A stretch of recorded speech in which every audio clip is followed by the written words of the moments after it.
And so we want to also say pole to the media fraternity yet again, because this is a loss and we could see a lot of you attended this funeral service. But I thought I need to clarify one or two things. There's a famous photo which is doing rounds on social media. The Honorable Raila Odinga, who is our party leader for Azimio La Umoja One Kenya coalition, convened a meeting of the summit. That's why most of the leaders you see there are members of the summit.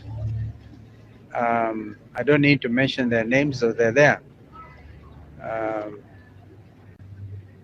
well, the Honorable Raila took the opportunity to brief the summit because we have not met for quite a while since the happenings around the Kenya Kwanza administration, and they are having poached members of our coalition without consultation. Actually, what has come out clearly was from that briefing was these members, the four of them at the time, were very keen to join Ruto's administration without even a properly negotiated coalition agreement. Ni kama mtu ako na hamu kuolewa. So they jumped in and we got that briefing. But we also, I remember telling my brother Raila that you have been snookered. Those are the words I used. That this thing about national conversation will not happen because Ruto has got what he wanted and what he calls government of national unity. And there is no government of national unity because there cannot be. Even if for a moment you are to assume amechukua watu wa ODM. But ODM plus Kenya Kwanza is not national unity. And so the rest of us are very clear that William Ruto snookered Raila Odinga and so Raila was himself very unhappy. He was actually calling him from or sending emissaries to tell him not to announce a cabinet his other half before he came back. But that is all now water under the bridge. Our position is simple. I gave a direction as leader of Wiper that our members will vote against those nominees, even if their votes will not overturn what Ruto wants. But we want to go on record that this was cannibalization of a viable Azimio La Umoja One Kenya coalition. However, we took the decision that Azimio will stand as Azimio. And if we are going to disband Azimio, we'll do it together, not separately. Because even our friend Peter Munya, who wanted to issue a statement that is also PNU is pulling out, we're able to agree if we are going to have to do away with Azimio La Umoja One Kenya, which is not our intention, we'll have to do it together. Take a decision.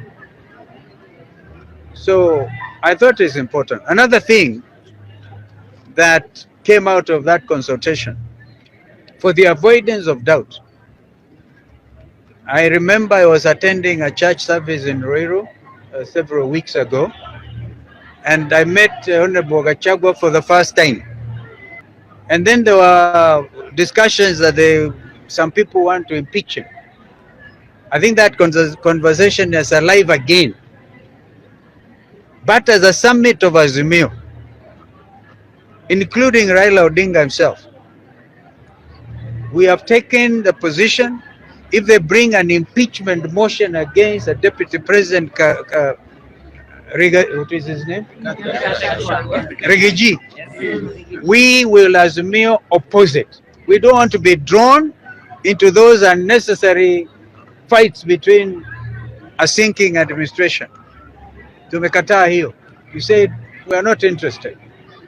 So Even today, you see they are fighting over who is Secretary General, who is not Secretary General, those things. So let them fight their own battles within their coalition. They should not bring Azimio La Umoja into their cat fights. I hope I've made this very clear. Kwa hivyo mambo ndio hayo. I hope I've given you stuff. So that was what was discussed today. Azimio La Umoja will stand. We are not going to get involved in impeachment processes. But if, by the way, if they were to bring impeachment of the ticket, we could find that attractive. But I don't think it is there in law. You impeach one at a time. That is their business.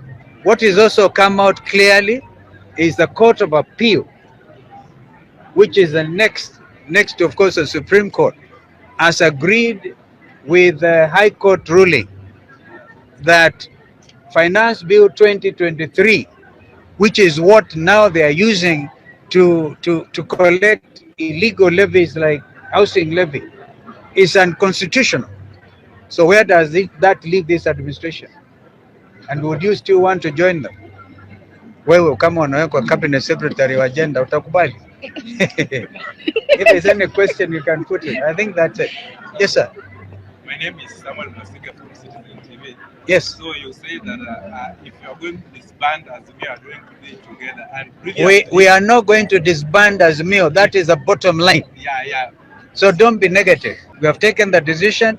Azimio La Umoja One Kenya coalition will remain in opposition, and some of us are very clear. This country needs a functioning, strong opposition. And even if I'm going to stand there alone, as some of you say, the last man standing, I will oppose this administration. I was thinking to my question. Now that Honorable Martha Karua initially she has announced that she wants to leave their coalition with her partner Kenya. So what are you going to do about it now? You say that maybe Mother will then may reconsider. We don't know. But knowing Mother, she made her mind. She made up her mind. And we respect that.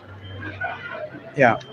Another question. My name is Maximilian, right for the country diaries. My question is on the Court of Appeal, as you said. Sorry, I'm sorry, I can't hardly hear because of the background noise. My name is Maximilian Fula, right for the county diary news. My question goes to your sentiment from your speech on the Court of Appeal, where you said the finance bill, the Court of Appeal has ruled out that the finance bill is unconstitutional, which is correct. Yes. Now, whatever the administration has collected for the 2023 and 2024, it's wrong. So, as an Azimio, what are you going to do measures to make sure that the money collected goes back to the citizen? You know, they were collecting even for members of parliament. I think they should insist on their refund, because even if they go to the Supreme Court, I don't see the Supreme Court overturning. I'm now talking to you as a senior counsel. That ruling. So they are in a fix. So I think we have to look at all that. Every Kenyan who is paid a salary, right? Analipa that housing tax, all these excessive levies. Thank you.